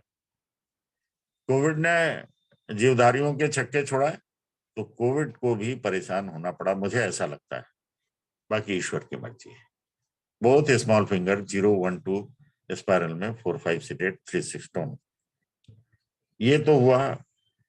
अब आइए स्टेनोसिस। स्टेनोसिस में हमने आपको बताया कि चारों तरफ जब प्लेक्स जम जाते हैं, आर्टरीज के इनर वॉल पे जम जाते हैं, या मंथर उसके अंदर कोलेस्ट्रॉल जैसी चीजें, टॉक्सिक एलिमेंट उसकी, और जब 60 ट्रिपल लेयर्ड आपका स्ट्रक्चर है, तो यहाँ ट्रिपल वेसल डिजीज जो है, 3 वेसल जो हैं, जिसका आपने नाम सुना होगा एलएडी, इसका फुल फॉर्म है लेफ्ट एंटीरियर डिसेंडिंग आर्टरी। ये अत्यंत महत्वपूर्ण है। इसका ब्लॉकेज जो है अगर 60% से अधिक है तो फेटल हो सकता है। दूसरा आरसीए, राइट कॉर्नरी आर्टरी, और तीसरा है सरकमफ्रेंशियल। तो इसे ट्रिपल वेसल डिजीज, जब सभी आर्टरीज की ब्रांचेस सब मिला के 60% ब्लॉकेज हो, तो हार्ट में स्टेनोसिस और स्टेसिस, हार्ट ब्लॉक, किसी भी तरीके से अलग अलग ढंग से आप कहें। तो इसमें क्या है,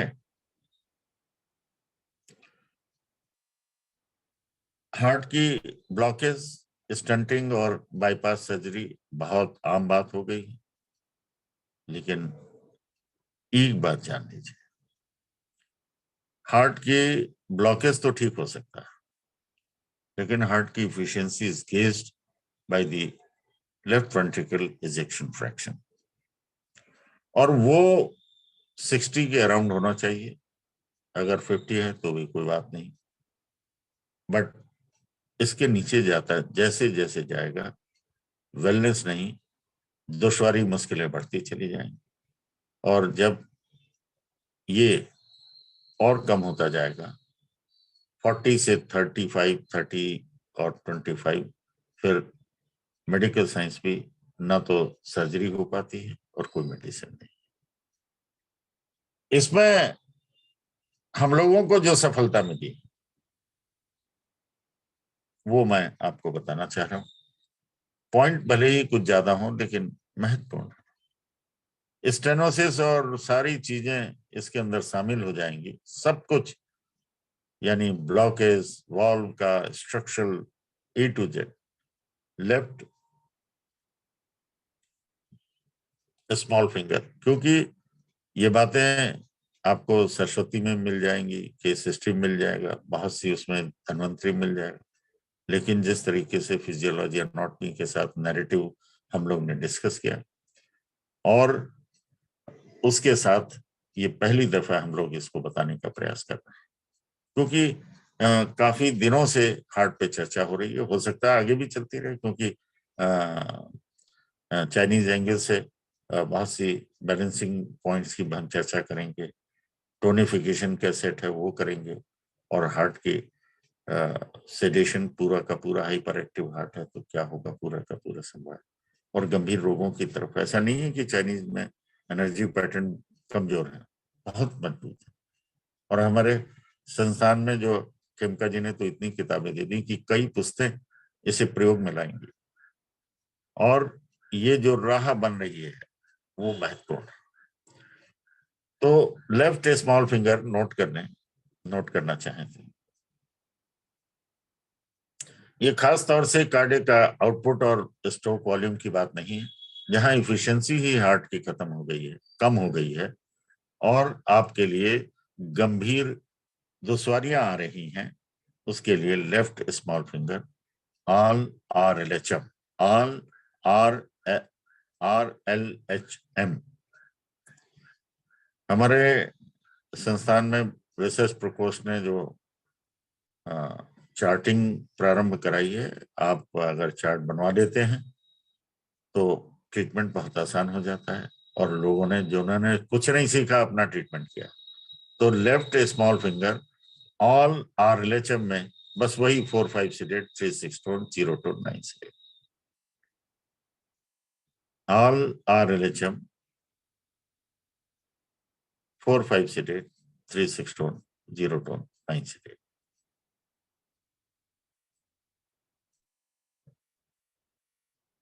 आज हम लोग यहीं पर इंटरेक्टिव सेशन के लिए विराम लेते हैं।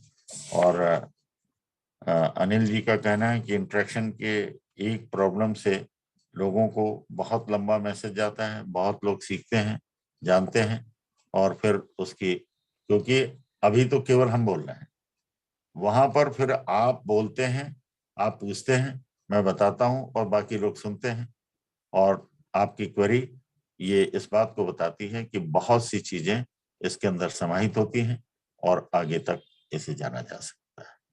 मित्रों, मैं आमंत्रित करता हूं अनिल जी को कि इंटरेक्टिव सेशन स्टार्ट करें। बहुत बहुत धन्यवाद सर इस अद्भुत क्लास के लिए। और अभी इंटरेक्शन सेशन प्रारंभ करते हैं। आप सभी लोग ये 7 बजे तक चलेगा, तो सभी लोग कनेक्टेड रहें, क्योंकि एक लोगों की क्वेरी दूसरे के भी क्वेरी का जवाब होता है। तो आप सभी लोग जुड़े रहें लास्ट तक। और लास्ट में आज 3 महत्वपूर्ण किताबों के बारे में पुस्तक परिचय श्रृंखला में आपको बताने वाले हैं। तो सासत बेगम जी, आप अनम्यूट कर लीजिएगा। सासत बेगम, संक्षिप्त परिचय दे करके अपना सवाल पूछें। Thank you, sir.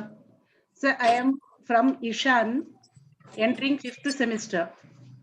Actually, मुझे मालूम है उसे एक 12 साल के लड़के को on his birth he is having a hole in his ears, both the ears. When he contacted the doctors, it was told after operation, if the hole still persists, there is no end for that. What will be the treatment for that, sir? Yes, both middle finger, if the both holes are involved, one more mode is both middle finger, 9th vertical, 4, 5 seated, 3, 6 stone. 4, 5 seated, 3, 6 stone.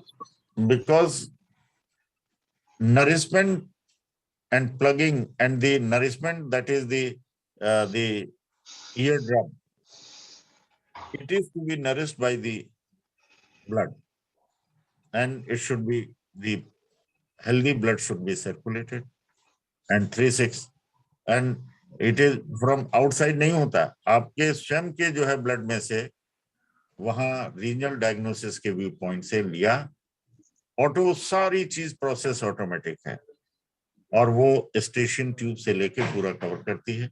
आप इसमें धन्वंतरी में देखेंगे तो ear drum को nourish करने का सबसे महत्वपूर्ण है। बाकी तो बहुत से हैं प्रोटोकॉल्स, इसको कोई भी चीज ऐसी नहीं है, क्योंकि वैरायटी ऑफ द प्रोटोकॉल्स में आप सर्वप्रथम इसको both middle finger, 9th vertical, 4, 5 seated, 3, 6 stone. Next. Thank you, sir. Yes, और जब आप सवाल पूछें तो संक्षिप्त परिचय दें और ऑडियो वीडियो ओपन रखें। कैलाश आश्रय जी, वीडियो भी। कैलाश आश्रय जी। सर प्रणाम। सर हाँ प्रणाम। बोलिए। हाँ बोलिए।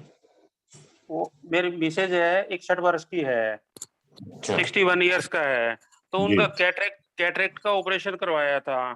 हाँ जी। तो वो ऑपरेशन करते समय लेंस कुछ हिल गया, तो उससे हाँ। नजर है ना सही नहीं है, सही नहीं दिखता है उससे, राइट आईज का। अच्छा 61 ईयर एज है। अच्छा, तो कोई उपचार सर? हाँ बता। राइट आई एफ, हाँ राइट आई है। अब देखिए, आप बता रहे हैं कि लेंस हिल गया, क्या डैमेज हुआ है? हाँ सर, हाँ जी, हाँ जी, डॉक्टर ने बताया ये। नहीं, डॉक्टर ने बता दिया। ऑपरेशन करते समय वो ऐसा है, अगर डॉक्टर ये कह दें कि हिल गया है, अगर और कुछ हुआ है, वो तो ये कोई ना तो वो जानते हैं, ना बता पाएंगे, और ना आप समझ पाएंगे। तो हम इसको कवर करने की कोशिश, हाँ सर, हाँ हाँ हाँ, कई एंगल से कवर करते हैं। हाँ जी, हाँ जी, नहीं, जीरो हो गया, बिल्कुल जीरो हो गया। मतलब कोई 5, 7, 10% ही उसमें प्रॉपर दिखता है। तो हिला हुआ मतलब आपको कैसे मालूम कि भाई हिल गया है? अगर मान लीजिए किस तरीके डिटेच क्या हुआ है, देखिए एक बात बता दें, हैंडबुक 1 के पेज, आप लोगों ने रीजनल डायग्नोसिस देखा होगा, उसमें आई के रीजनल डायग्नोसिस में हैंडबुक 1 के पेज नंबर 81 में कैसे 10 हिस्से बांटे गए हैं। 0 है आइरिस और प्यूपिल, स्क्लेरा कॉर्निया है 1, 2 है कोरॉइड जो कि वेस्कुलर सेकंड लेयर होती है, और थर्ड है सिलियरी बॉडी, चौथा है एक्वियस एंड विट्रियस फ्लूइड, पांचवा है लेंस और छठा है रेटिना। तो जो डिस्टरबेंस होता है जहां पर ऑपरेट होता है, और आपने सुना होगा कि लेंस लगाया जाता है, ठीक। और इसके लिए हम क्या करेंगे कि राइट साइड में जो एक्वियस एंड विट्रियस फ्लूइड है, यानी लेंस से एक पहले और रेटिना बाद में, तो right ring finger, right index finger के ग्रुप मेरिडियन में 4, 5, 6 ग्रुप में केवल हम उसको जैसे कि लेंस स्टेबलाइज कर दें और ठीक से काम करे। ये एक्वियस और विट्रियस फ्लूइड के साथ लेंस और रेटिना को लेकर ग्रुप 3 मेरिडियन के ग्रुप को बनाकर 4, 5, 6, 8, 3, 6, 1, 0, 2, 9, दैट्स ऑल। हेलो, हाँ, नेक्स्ट सर जी। हेलो सर, नमस्ते। मैं मनीषा 3rd सेमेस्टर की स्टूडेंट बोल रही हूँ दिल्ली से। सर, एक आंटी है मेरी, उन्हें ना हील पेन बहुत ज्यादा होता है और उन्हें मैंने कुछ पॉइंट्स दिए थे। उन्हें क्या होता है? उन्हें क्या होता है? हील पेन एड़ी अच्छा, में बहुत ज्यादा दर्द होता है उन्हें। दोनों हिप में होता है? नहीं सर, लेफ्ट वाले में होता है उन्हें। तो देखिए लेफ्ट आपको में। हम बता, सुनिए, जी अगर ऐसे मामले आए कि एक एड़ी में होता है दूसरे में नहीं होता, जी इसे कहते हैं बॉडी का अलाइनमेंट गड़बड़ होना। और अगली बार जो है आलोक जी से हम कहेंगे कि पूरा इसमें बुद्ध की क्लास में अलाइनमेंट सिखा दें। आपको आता है अलाइनमेंट? नहीं सर। हमने रिक्वेस्ट की है अपने प्रोफाइल से कि प्रत्येक सेमेस्टर में प्लेक्सस, यानी जिसे नेवल कहते हैं, नेवल सेंटर को अपने सही स्थान पे रखना, क्योंकि अगर हमारे बॉडी का जो कंट्रोलर है, केंद्र है, इसी तरह अलाइनमेंट अगर हमारा ठीक हो जाएगा तो एड़ी आदि में हमने ये देखा है कि एक्लेस टेंडन जो होता है एड़ी के पीछे, जो घुटने के पीछे बहुत बड़ा जो है टेंडन होता है, मसल्स से सारी उसके जुड़ी हुई होते हैं। लेकिन यहाँ पर हम, आप चूंकि सीधी ये है एनसीएस टो 1 and 2, एनसीएच 1 and 2 टो में नोट कर रहे हैं ना? समझ गया हूँ कहाँ पे? जी हाँ जी हाँ जी। उसमें 2, 4, 5, 6, 8, 3, 7 टोन, 2, 4, 5 8, 3, 7 टोन। जी सर। अगर मेजरमेंट करके होता तो बेहतर होता कि हम लोग लेफ्ट राइट का प्रोटोकॉल दूसरा देते, लेकिन ये अब आपको मालूम नहीं है कि कौन सा है, तो ये मेरे ख्याल से एक हफ्ते में, अगले हफ्ते आप बताएंगी बुद्ध में कि क्या पोजीशन नहीं, और तब तक हम ये कोशिश करेंगे कि जिस प्रत्येक सेमेस्टर में प्रैक्टिकल के रूप में अलाइनमेंट और नाभि के बारे में बहुत अच्छी तरीके से चित्र के माध्यम से हमारे प्रोफाइल समझाता है। हेल्प एंड हेल्थ में आपने देखा होगा कि प्रायः इसको हम लोग कवर करते हैं। सर वो तो मुझे चेक करनी आती है नेवल तो आपको नेवल नहीं, अलाइनमेंट, पैर को स्ट्रेट फॉरवर्ड खड़ा करके दोनों पैर को लेटा करके जो चेक करते हैं। नहीं, अब लेटाने की जरूरत नहीं, खड़े होके ही पूरा हाथ को। ठीक, उसको हम लोग जी क्लास का पार्ट होगा। जी सर, मुझे अपने लिए भी पूछना था। हाँ बोलिए। मुझे ना गैस बहुत ज्यादा बनती है खाना खाने के बाद, तो सुबह फ्रेश होने के बाद भी गैस बहुत ज्यादा बनती है और स्मेली भी होती है अगर पास होती है तो, और पेट भी बहुत फूल जाता है। हाँ, अब देखिए आपकी क्या एज है? सर मेरी एज 40 है। कितने साल से गैस बन रही है? सर मुझे ना 4-5 साल से ज्यादा परेशानी है। अच्छा, बर्पिंग डकारे आती हैं कि नीचे से पास होती है? डकारे नहीं होती, नीचे से ही पास होती है, डकारे नहीं आती। तो नीचे से पास होना तो ठीक है, लेकिन डकार आना ठीक नहीं है। सर अब पर आप बहुत ज्यादा खाने के बाद बनती है और फिर जैसे फ्रेश होकर आती हूँ जब भी अच्छी लगता है, बहुत ऐसा लगता है मोशन के लिए जाना है, पर जाती हूँ तो होता भी नहीं है। ऐसा है, 2-3 बातें हम आपको बताना चाह रहे हैं। जी गैस्ट्राइटिस, एसिडिटी और गैस्ट्राइटिस और कॉन्स्टिपेशन, ये सारी बीमारियों का की मदर है, जननी है, और इसे इतना आसान लोग लेके जो है मान लेते हैं, वो उचित नहीं। आपको पीरियड्स नॉर्मल होते हैं? नहीं होते बिल्कुल, मतलब 3-4 साल से बहुत गड़बड़ है। हाँ, मैं वही बात बताना चाह रहा हूँ। महिलाओं में यूट्रस होती है, गोनेट्स जेनिटल में, और मेल में प्रोस्टेट होता है। जी इस यूट्रस और प्रोस्टेट जितने भी यूरोजेनिटल ऑर्गन्स हैं, चाइनीज सिस्टम कहता है कि या तो ये पेरिकार्डियम या किडनी के डोमेन में आता है, ठीक। जी और दूसरी बात क्या है कि एनाटॉमिकली और आयुर्वेद और फिजियोलॉजिकली सारे उसमें हम आपको बताना चाहेंगे कि हमारे शरीर को 2 हिस्से में बांटा है, और बीच की जो सेंट्रल लाइन है, सामने की एंटीरियर, उसे सीवी मेरिडियन के नाम से जानते हैं, और बैक में डीयू मेरिडियन, ये तो आप जानते होंगे, जैसे जीवी गवर्निंग वेसल कहते हैं। जी जी अब दोनों एनर्जी का एक क्या है, मतलब डिवाइडर बनाते हैं। बस नीचे एनएस से वहां पे एक तरीके से ब्रेक माना जाता है, लेकिन अंदर ही अंदर वो भी पूरा का पूरा साइकिल और सर्किल बनाता है। ये बताने का पर्पज ये है कि आपने जैसा अगर सुना होगा, जिसको वैज्ञानिक नहीं मानते थे, लेकिन अब एक्यूपंक्चर को हमारे मुझे शासन में मंत्री जी ने स्वयं बताया है कि पहले स्टेज में एक्यूपंक्चर को मान्यता बिल पास हो रहा है, और अब एक्यूप्रेशर के लिए भी उन्होंने डिमांड की है, और प्रयास हमारे तरफ से पूरा शुरू भेज दिया गया है, रिप्रेजेंटेशन लगभग 200 पेजेस का।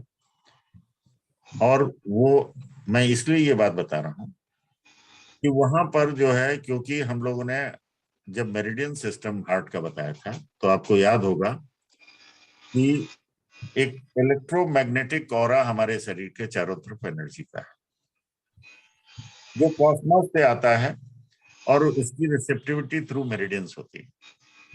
All of you must be remembering all these points, या मैं कि भूल गए आप लोग कि मेरिडियन जो है, ना तो वो फिजिकल है, और मेटाफिजिकल को लोग जल्दी स्वीकार नहीं करते, वैज्ञानिक लोग।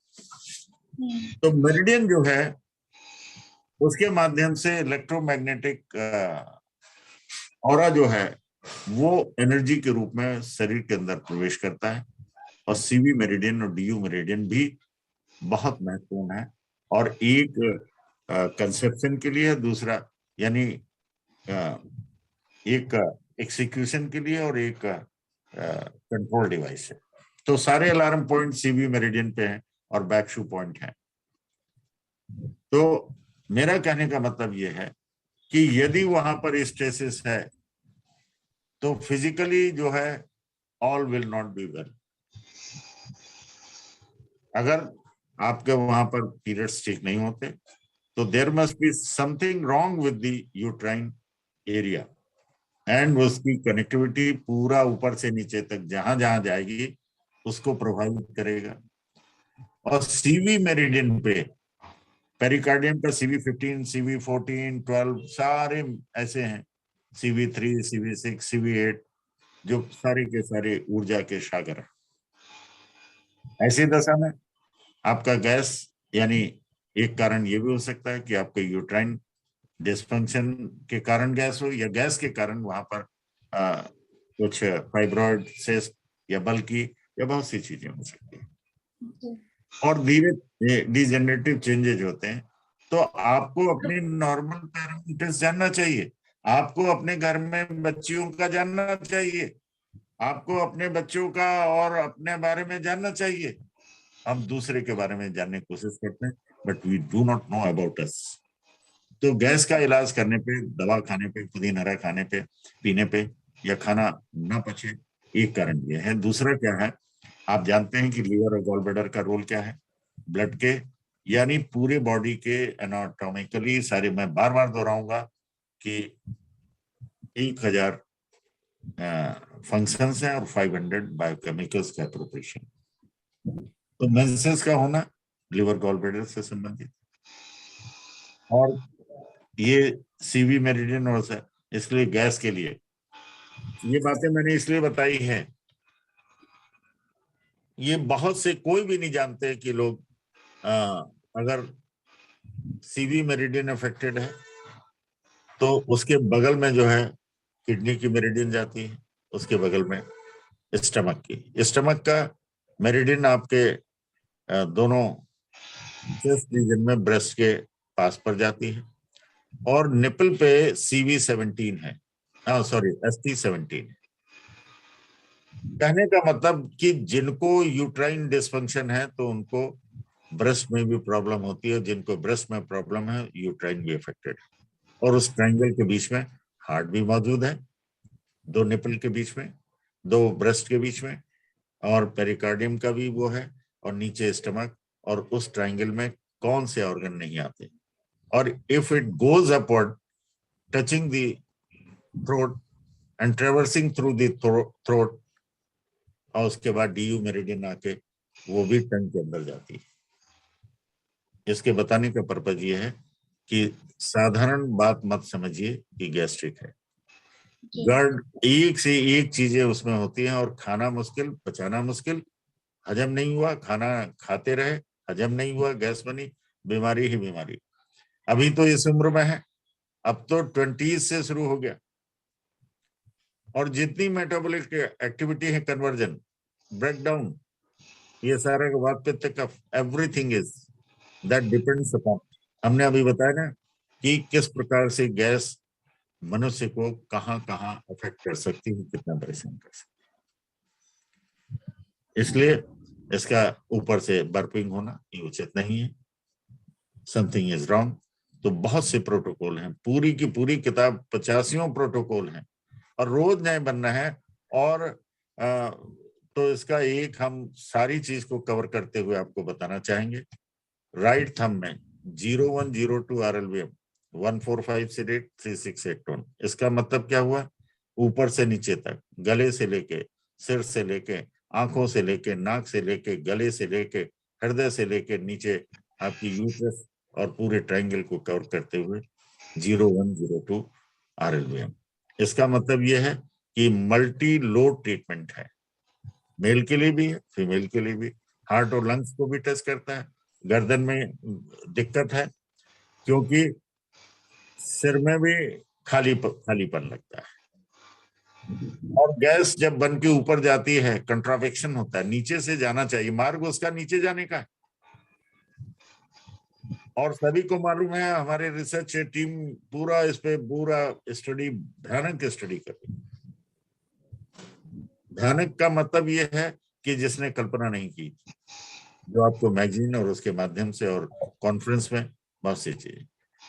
तो बाद में क्या है, हिप रीजन में यूट्रस के ठीक पीछे का जो हार्मोनल डिसफंक्शन है, प्रोजेक्शंस हैं, वो आगे प्रोजेक्शंस हैं, वो ब्रेस्ट रीजन के कहलाते हैं। उन प्रोजेक्शन का भी नंबरिंग है पीछे hip reason.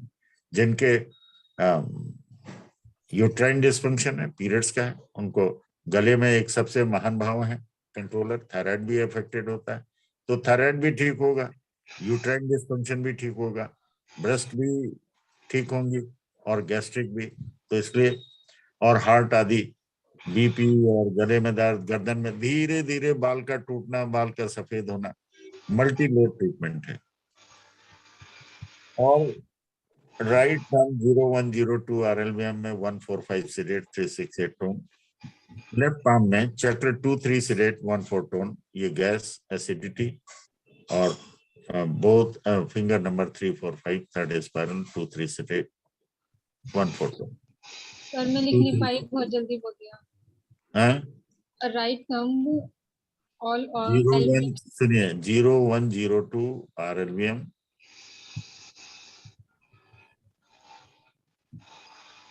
Yes sir, 145 sedate, 368 tone, 0.9.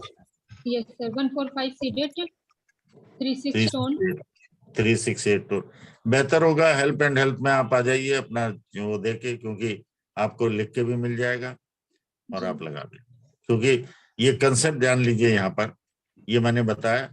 अब इसको लिखा पढ़ी में एक ज्यादा से ज्यादा और हो पाएगा है। Yes sir. आप कांटेक्ट कीजिए अभय त्रिपाठी जी को, टाइम लेके किसी भी दिन अपनी सारी समस्याओं को तो लिखना भी सीखेंगे, पॉइंट लगाना भी और समझना भी सीखेंगे।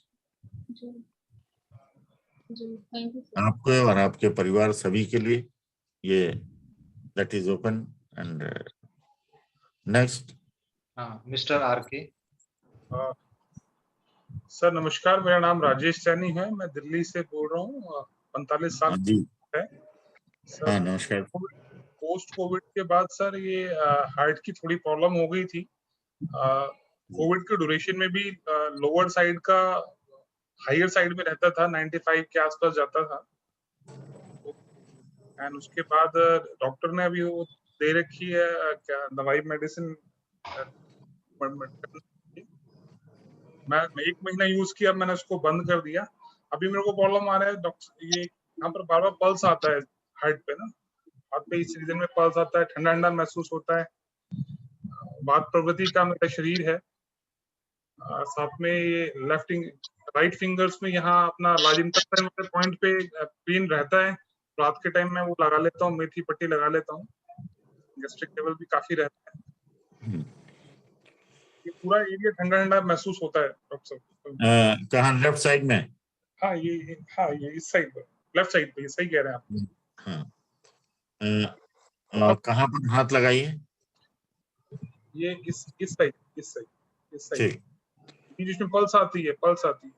अच्छा, और क्या तकलीफ है? घूमने के बाद सिर भारी हो जाता है, घूमता हूँ मैं आधा 1 घंटा घूमने के बाद घूमता, मास्क लगा कर रखता हूँ तो बहुत सिर भारी हो जाता है। अच्छा, आपका एज क्या है जनाब? मेरे 45 ईयर्स। 45।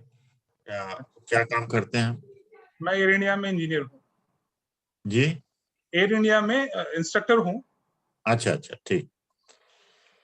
तो आपको कमर में दर्द, कोविड से पहले क्या क्या तकलीफें थी? क्या कमर में दर्द होता था? कमर में दर्द रहता है, कमर में दर्द रहता है। और गर्दन में? तो आपको जो मेन जो है ये आ रहा है, ये पीछे से आ रहा है और जोन बटे हुए हैं, ये न्यूरो प्रॉब्लम ज्यादा है। मैं ये नहीं कहता कि उसके टिश्यू को और आपके जो कोविड के समय में आपको दिक्कत ना। पल्स कितनी रहती है? पल्स कोविड के टाइम पे 120 के आसपास, 100-120 हो गई थी। उसके बाद वो अब ठीक आ रही है, 70-80 के आसपास आ रही है पल्स। और क्या क्या उसका, आपको शुगर तो नहीं है? नहीं, कोई शुगर की कोई प्रॉब्लम नहीं। अभी रिसेंट बीपी लोअर साइड वाला कोविड के टाइम 95 गया था, 95। अब वो ठीक आ रहा है। 1 महीना वो मेडिसिन खाई तो। क्या मेडिसिन खा रहे हैं? एक तो थिनर दिया था, ब्लड को थिन करने के लिए दिया था। एक और थी छोटी सी गोली, याद नाम याद। इकोस्प्रिन दी थी। इकोस्प्रिन थी एक 2.5 mg की कोई गोली दी थी। ठीक। इकोस्प्रिन कब तक खाना है? वो तो डॉक्टर साहब वो तो कह रहे हैं कंटिन्यू खाते रहो। मैंने ये 2 महीने खाया, उसके बाद बंद कर दिया। अच्छा, तो अब हम आपको इकोस्प्रिन के पॉइंट दे रहे हैं। पहले तो आप अपनी इसका इलाज करिए। किसका? गैस बनती है? गैस, हाँ गैस बनती है। गैस नीचे से पास होती है, हिचकी नहीं आती। गैस्ट्रिक। अच्छा, ठीक। लिखिए NCH 6 और 7, 245 sedate 372। NCH 67 245 sedate 372।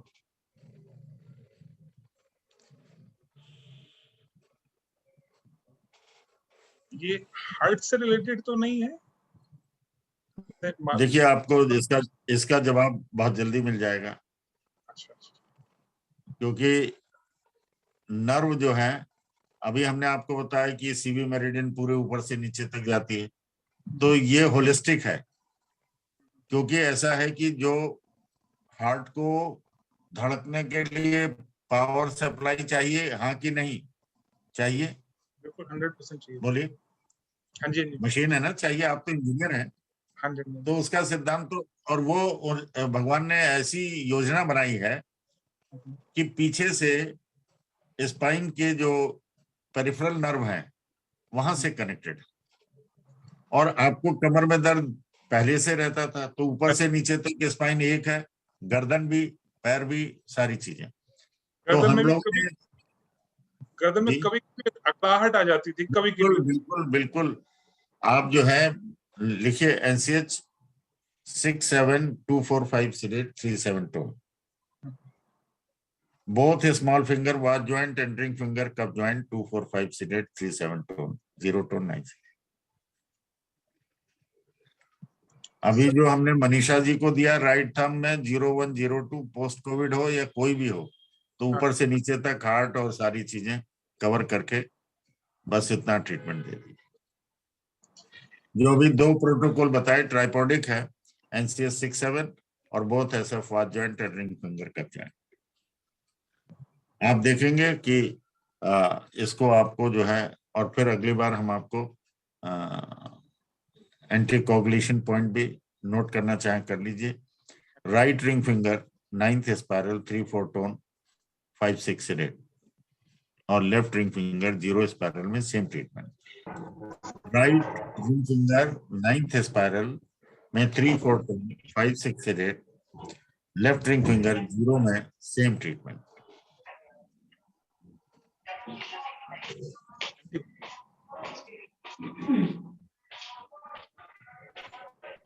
Next, धन्यवाद sir. next and last. Mr. MN Sadasivaiya, please ask your question. नमस्ते सर। नमस्कार।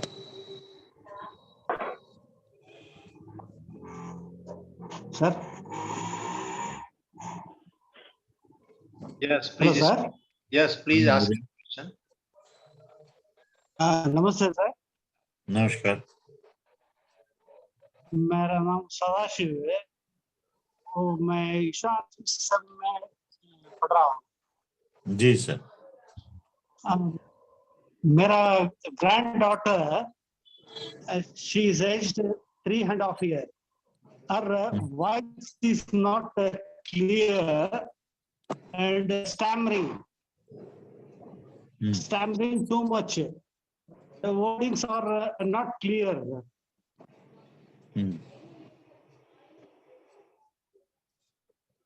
नोट करिए। Yes sir. Left ring finger 6 spiral, left ring finger 6 spiral 1 to sedate 5/6 tone।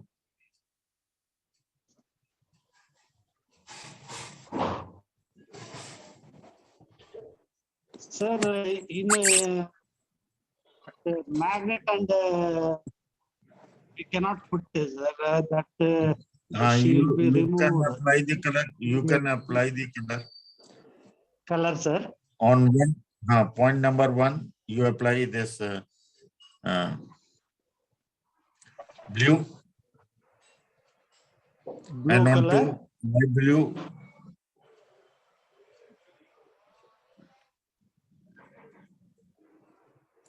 And on 5, yellow, and 6, orange color. That's fine. Thank you. नमस्कार सबको। नमस्ते sir. बहुत धन्यवाद। Rachita Joshi ji. Sir एक question बस।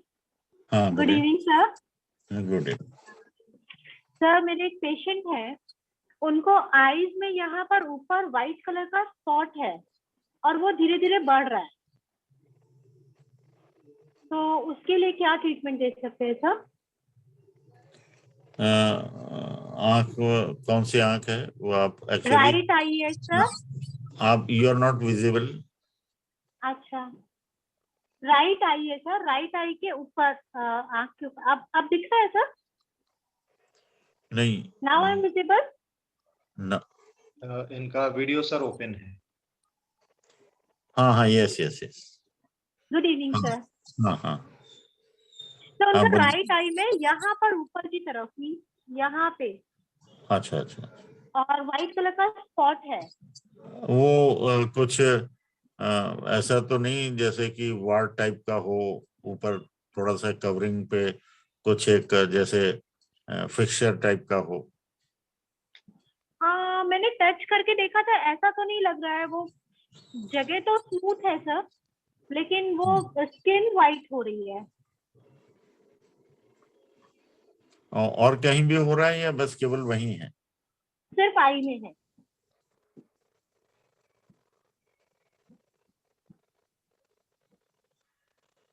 और ये अब करीब 1 साल से ही है, उनको 1-1.5 साल से हो रहा है। ये आईलिड पे होगा, आईलिड पे? हाँ जी, आईलिड पे नहीं सर, ये हाँ ये ऊपर जिसे हम कह सकते हैं, आंख बंद करने के बाद हाँ यहाँ पे। हाँ जी, हाँ, ठीक है, आईलिड पे। Okay. Right index finger 9th spiral.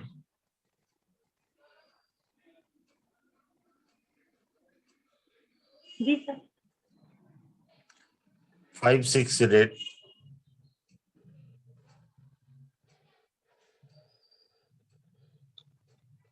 बस दिस शुड बी ओके। ठीक है, thank you sir. Thank you. Thank you. Anil ji. जी, बहुत बहुत धन्यवाद सर आज की क्लास के लिए। और आज इस पुस्तक परिचय श्रृंखला में आप सभी के लिए ये चरक एक्यूप्रेशर, चरक आयुर्वेदिक एक्यूप्रेशर भाग 1 और भाग 2, इस तरह से 3 किताबों की सीरीज है। और भाग 3 इसकी कंबाइंड बुक सबसे पहले प्रकाशित हुई थी सन 2004 में, बहुत बड़ी थी। फिर इसको स्प्लिट करके यह 3 वॉल्यूम में इस किताब को किया गया है। और यस, आयुर्वेदिक एक्यूप्रेशर जैसा आप सब जानते हैं कि पूरे विश्व में भारतवर्ष और वो भी प्रयागराज संस्थान की देन है आयुर्वेदिक एक्यूप्रेशर। और जो भी फंडामेंटल है आयुर्वेदिक एक्यूप्रेशर संबंधित इस चरक 1 में और 2 और 3 में इसका ट्रीटमेंट पार्ट दिया हुआ है, जिसमें नर्वस सिस्टम से लेकर के ब्रेन तक का। तो यह तीनों किताबें आयुर्वेदिक एक्यूप्रेशर समझने के लिए, इसकी सोल, इसकी स्पिरिट समझने के लिए आप तीनों किताबें रेफर कर सकते हैं। सेमेस्टर कोर्सेज में तो ऑलरेडी इंक्लूडेड है, जो लोग नई एडमिशन लिए हैं वो इसको अवश्य पढ़ें। और प्रारंभ में आज कॉन्फ्रेंस संबंधित सूचना आपको दी गई थी, तब काफी लोग नहीं जुड़े थे। एक बार फिर से रिपीट कर दे रहे हैं कि अभी आपको कॉन्फ्रेंस से रिलेटेड सूचना फिर से प्रसारित कर दी जा रही है। इसका एडमिशन प्रारंभ हो गया है और 18 से 22 नवंबर 5 दिन कॉन्फ्रेंस होगी। अभी ऑनलाइन मोड और ऑफलाइन में जिसकी फीस 2,500 रुपए ऑफलाइन की है, अलग से सेपरेटली जब वहां पहुंचेंगे तब जमा करेंगे। और ऑनलाइन की फी रेगुलर 2,000 रुपए है और सीनियर सिटीजन और करस्पॉन्डेंस और कैंपस कोर्स के स्टूडेंट्स हैं उनके लिए 500 रुपए की छूट है, यानी 1,500 रुपए। तो इसका एडमिशन प्रारंभ हो गया है, आप कर सकते हैं। और इसकी रिकॉर्डिंग जो लोग किसी वजह से नहीं जुड़ पाते, इस बुधवार के क्लास की रिकॉर्डिंग आपको कल प्रोवाइड कर दी जाती है। और इसकी लिंक फिक्स है, आप सभी कहीं सेव कर लें, कभी आपको नहीं मिल पाती है तो इसी लिंक से निश्चित समय शाम को 5:30 से 7 बजे में अवश्य जुड़ जाया करें। तो आज इस क्लास के लिए आप सभी जुड़े, आप सभी का बहुत बहुत धन्यवाद। और एपेक्स कमेटी के सम्माननीय सदस्य और संस्थापक श्री सराफ साहब और MK मिड्डा साहब और समस्त गणमान्य लोगों को बहुत बहुत नमस्कार और सबको शुभकामनाएं। अब ये लिंक बंद की जा रही है।